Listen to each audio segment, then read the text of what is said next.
This is ABC15 Mornings. With a new mask mandate in place and coronavirus cases on the rise, many still spent their Saturday night out in Old Town Scottsdale. We caught a number of crowded bars and restaurants with little to no social distancing. Meanwhile, in downtown Phoenix, hundreds marched for change with a 15-year-old leading the charge. We got a chance to speak with the young activist. Plus, it's a day to honor dads. We're taking a look at one organization created by fathers who have started an online movement. Good morning to you on this Father's Day. It is 6 o'clock on your Sunday. I'm Megan Thompson in for Nohelani Grant. And I'm Mark Thompson, social distancing here at the studio. But Megan, I did really good this year. Usually I'm late, but my Father's Day gift, it got there on time. My dad wanted an iPad, so we got him the latest and greatest Did you Amazon. just reveal what you're getting him? No, he got it already. That's what I'm saying. He got it a day early. Okay. And it was my responsibility this year to actually buy it. Me and my brother go in on it. And guess what? He's already paid me his half, too. So I'm winning. No way. I'm winning all the way around. Gosh, you've got a really great family, really on top of your game, all of you. I can't really say the same. Not always. For mine. Yeah, maybe you've learned from experience, right? I know that many of us have many celebrations for Dad. Of course, social distancing still in mind for us. So maybe it's an outdoor activity, right, where the air is more open.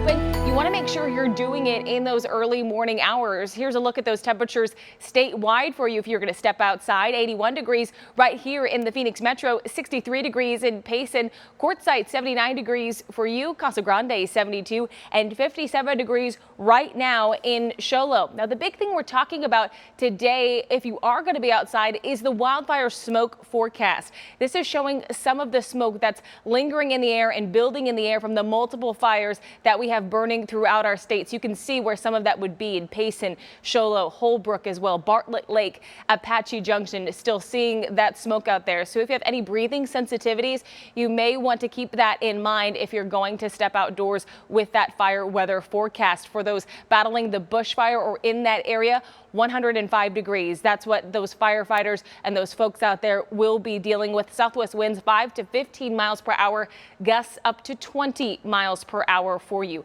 We want to go now to that wildfire watch because some families forced from their homes by the bushfire will now be allowed to return home this morning. So that is the good news in all of it. That fire has been burning a week now, sparked by lightning last Saturday. It's only spread since then, tearing through more than 174,000 acres. Putting that number into perspective for you this morning, it's the size of Mesa, Chandler, and Gilbert combined. Now a new fire burning the Tonto National Forest. This central fire started yesterday, already spreading 1,500 acres. No homes are in danger right now. And in southern Arizona, fire crews expect slow and steady growth from the Bighorn fire. Lightning started this one in the Santa Catalina Mountains back on June 5th. It's now burned more than 42,000 acres, and it's still only about 20% contained. Parts of the Coronado National Forest remain closed as crews work to get it out. And developing this morning, Glendale police investigating after a deadly accident near Dysart and Glendale Avenue. Officials tell us that this happened around 9 o'clock last night. A man was hit by a car. The driver of that car did stay on scene, and impairment is not believed to be a factor. Well, hundreds marching in downtown Phoenix last night, hoping that their actions can help end racism and discrimination for good. And it's Arizona's youth who are leading the charge this time. ABC 15's Adam Waltz spoke with one of the organizers, and he says that she may be young, but she is passionate in her fight. I can hear my neighbors crying, I can't breathe. 15 years old, leading her first protest. I said, we won't stop until our people are free. Anaya Whitfield behind the megaphone and behind Saturday's student protest to the Arizona Capitol. They told me I should be silent. They said I am in a child's place. I have no right to speak my mind. So I decided to organize a protest to tell every last one of them, you cannot shut me up. Her march gaining attention on social media after a nod of support from Black Lives Matter Phoenix. The movement that has ever existed has been started by young folks and people in college, either in high school or in college. This is beautiful. This is exactly how it's supposed to be. This high school student may just be the face of a younger generation calling for justice. If you have an opinion and you're passionate about it, you go out there and you speak on it. You don't let anybody silence you because your voice is your own. That was Adam Waltz reporting for us. Now to the coronavirus in Arizona. Our state seeing a near record increase again. More than 3,000 new COVID-19 cases reported for the second consecutive day. That puts the state just short of 50,000 cases since reporting began. Because of that increase, people in Maricopa County are required to wear masks in enclosed public places.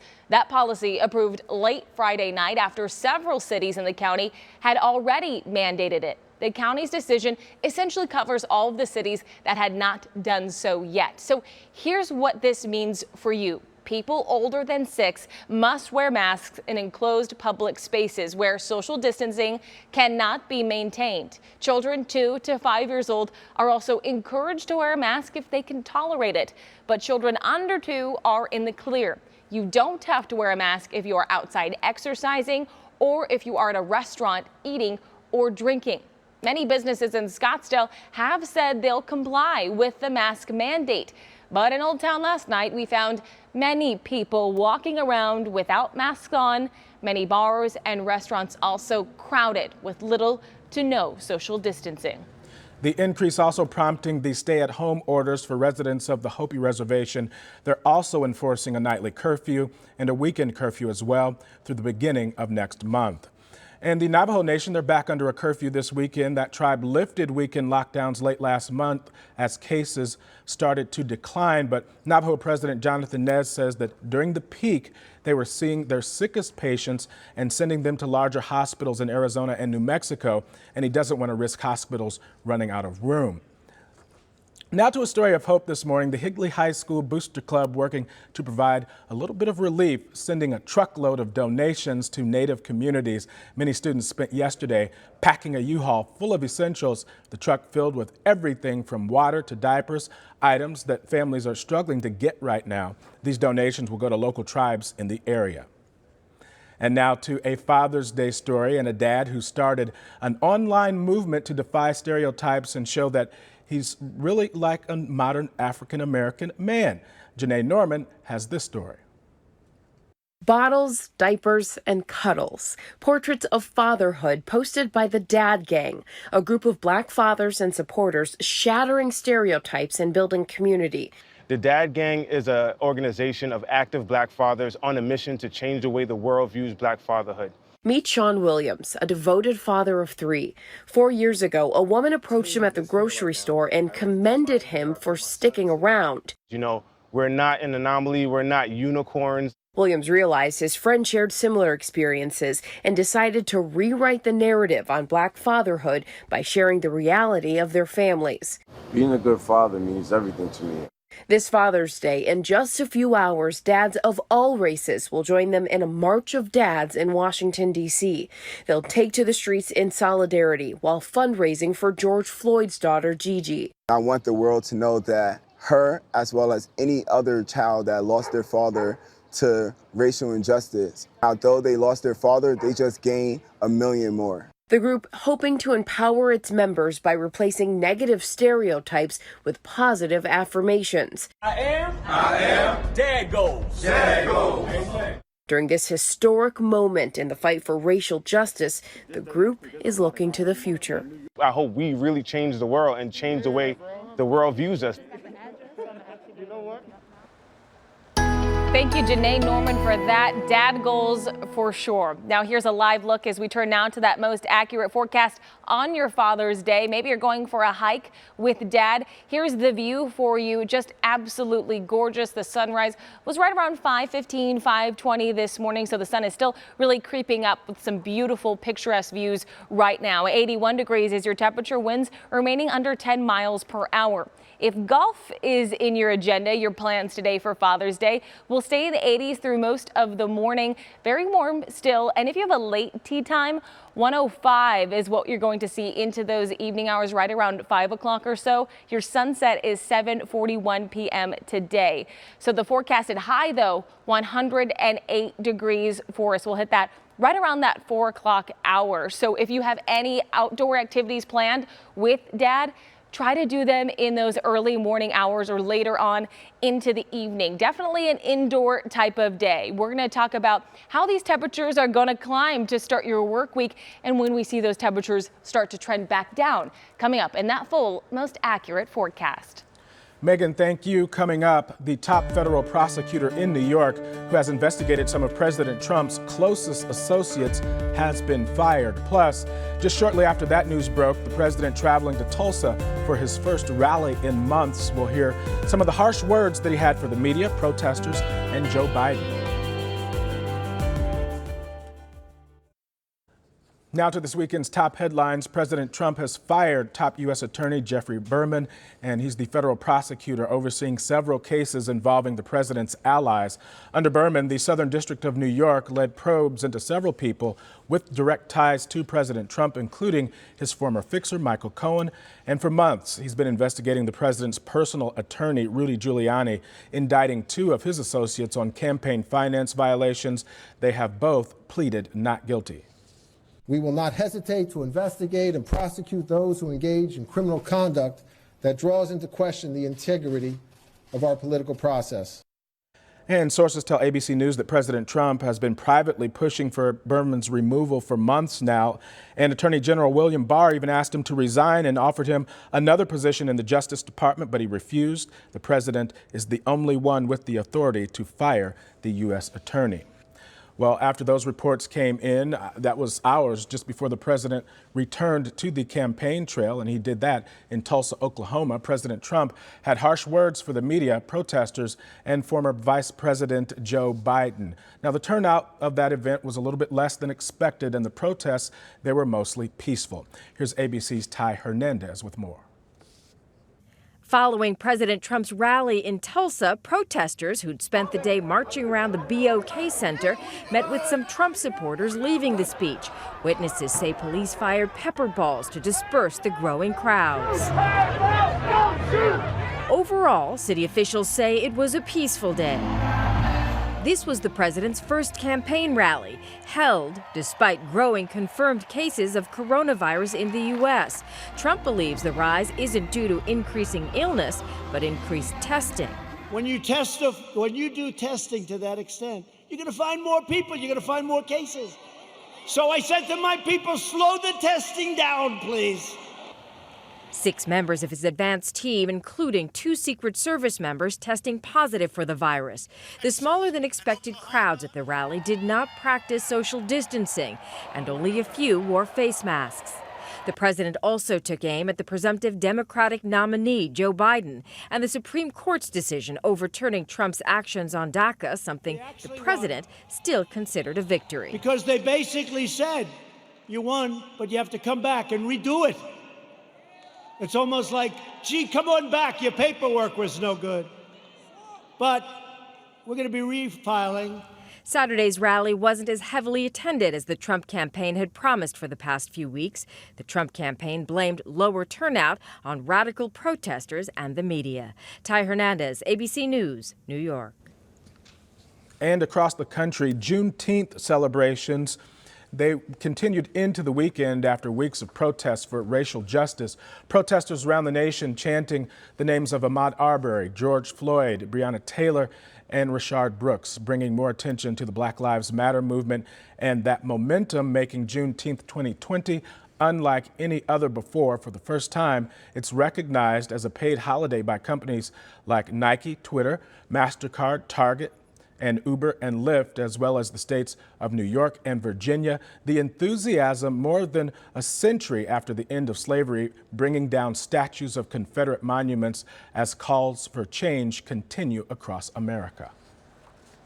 Time now is 6:16 on your Sunday, on your Father's Day. Good morning to you. I'm Megan Thompson, tracking that most accurate forecast for you. If you step outside right now, the Phoenix metro area feeling about 80 degrees right now. Humidity over 20%, just over your winds, about 9 miles per hour. So you feel a breeze or two come your way. If you're thinking about having coffee on the patio while temperatures are mild this morning, here's what you can expect. Into that 7 o'clock hour, we'll stay in the 80s, dipping just a little bit as that sunrise continues to move its way over. Now by 8 a.m., 85 degrees will warm to the mid 80s, and then by 9 a.m., we'll get to the 90s. So the warm up is quicker than what we saw yesterday. So that's why I wanted to show you this Valley Activity Planner. I'm kind of saying start early. That's the news of the day, because we are going to warm up more rapidly. And in fact, your burn time is only 10 minutes. That's at an extreme level, that UV index. It's at an 11. So you want to make sure you are taking any precautions that you have. Of course, it'll be sunny and dry. That's the good news, but warm for sure. Here's exactly how we warm up throughout the day as you're making your Father's Day plans. So by that noon hour, we're already going to jump to the triple digits, 100 degrees right there at noon, and then 105 by 2 p.m. Then we'll hit our forecasted high of 108 degrees right around 4 p.m. before we're sticking around in the triple digits just a little bit longer into those overnight hours before we drop to about 80 or so degrees. I want to show you just how hot we have changed already in just the day. So this is a 24-hour temperature change. So from this time yesterday, we're already 3 degrees warmer than we were. And take a look at Flagstaff. They're 10 degrees warmer this time than they were at the exact same time yesterday. So that's what I'm talking about, these temperatures warming up more quickly. And we are going to continue to rise in our temperatures over the next couple of days. And it's more than just the fact that it's getting warm for this time of year. This is a ridge of high pressure that's just going to be sitting over the desert Southwest, making our temperatures rise even further into that 7 days. So it's something to keep in mind. Maybe you're in Flagstaff, or you're thinking after hearing that, I want to escape to Flagstaff. Here's what you can expect for a 4-day forecast over in the high country. So 86 degrees today for Father's Day. Then tomorrow, 87 degrees there. Tuesday, 88, and then we drop just a little bit to 86 degrees on Wednesday. The lows in the upper 40s to mid 50s. So definitely a nice change. Now statewide, here's your forecasted highs today. 86 degrees in Flagstaff, 90 degrees for you in Payson. To the west, Lake Havasu City, 108 degrees. That is your forecasted high today. 100 degrees in Page, 90 in Show Low, and 104 in Safford. Again, to go into next week, we're going to start to see that warm up. 109 for us here in the Phoenix metro area, 93 degrees in Prescott, 101 in Kingman, 112 in Bullhead City is the forecasted high there, 92 in Window Rock, 92 in Show Low, 106 in Safford. So here's that 7-day forecast, the warm up that I have been warning you about. Here we go. So today 108, 109 Monday, Tuesday 110. So 1 degree each day. We'll also see some more breezes on Tuesday as well. Then Wednesday we stick around at that 110 mark before we climb just a little bit there. Thursday 111 degrees. Here's the good news. We do start to see those temperatures trending back down on Friday with those breezes returning. 110 degrees before we drop to 109 on Saturday, Mark. All right, Megan, thanks so much. Well, still ahead, transforming your living room into an acting studio, how virtual summer camp could keep your little superstars busy this summer.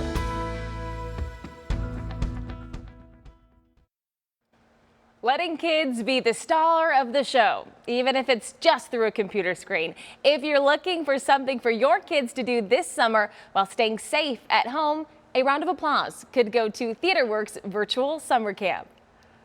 Converting living rooms into dance floors, bedrooms into acting studios. It's also more accessible to people who've never done theater before, because they can do it in their own homes, turn their Zoom camera off, and get silly in their bedroom so nobody will see it. And so it's a chance for people to try something new. Brianna Funk is the engagement manager at TheaterWorks in Peoria. Their team in the West Valley says conversations for Summer Works Online began back in March on what could be done. We have kids and our littles ages 3 to 6 that come in the hundreds over the summer. So we wanted to make sure that we were still offering these educational theater experiences to them, because we know that it's so important.